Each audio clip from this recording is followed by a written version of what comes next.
ओम स्वस्ति श्री गणेशाय नमः। हरि ओम।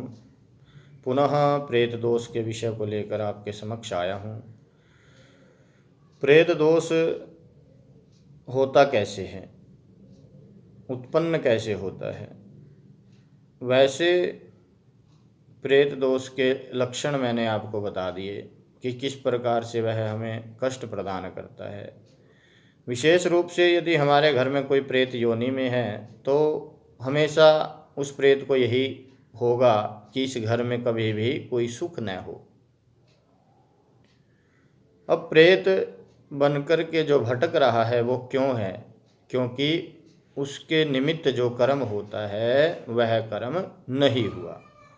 यानी कि मृत्यु के पश्चात जो कर्म किया जाता है, जिसको हम नारायण बलि कर्म कहते हैं, वो कर्म जो होता है यदि उसके निमित्त ना हुआ हो तो वह प्रेत योनि में भटकता है। क्योंकि मरने के पश्चात सभी प्रेत योनि में ही जाते हैं और उस प्रेत योनि को छोड़ करके पितृ योनि में तभी पहुंचा जा सकता है जब उसके निमित्त जो है नारायण बलि का कर्म हो। तो सबसे बड़ा कारण यही है कि हम लोग क्या करते हैं कि कर्म को छोड़ करके केवल बाह्य आडंबरों में लगे रहते हैं, अपनी प्रशंसा के लिए अनेक प्रकार के कार्य करते हैं। यही कहूँगा मैं कि अन्य आडंबरों को छोड़ करके केवल उसके निमित्त, यानी जो मृत प्राणी है उसके निमित्त विधि पूर्वक शास्त्र के अनुसार आप नारायण बलि का जो कर्म है वो विशेष विधि से करें तो उसको सद्गति प्राप्त होगी।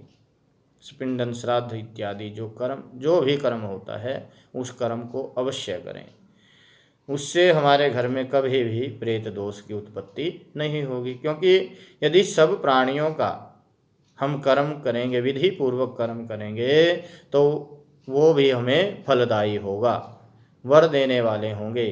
क्योंकि माता पिता पुत्र की इच्छा इसलिए करते हैं कि वह उनके निमित्त जो अंत्येष्टि कर्म है वो कर्म करें।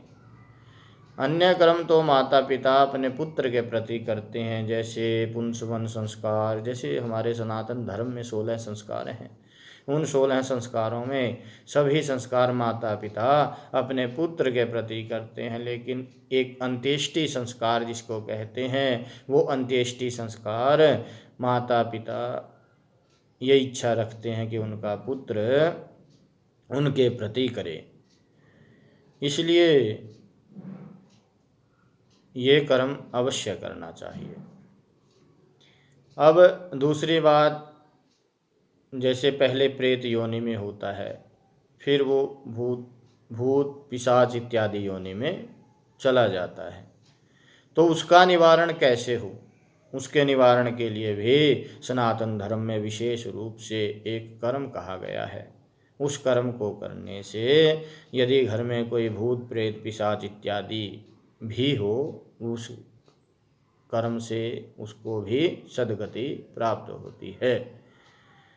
तो विशेष रूप से यही कहूँगा कि पितृभक्त हों, मातृभक्त हों, मरने तक उनकी सेवा करें और उसके पश्चात उनका जो है कर्म है उसको विधि पूर्वक करें। यही प्रेत दोष का सबसे उत्तम निवारण है।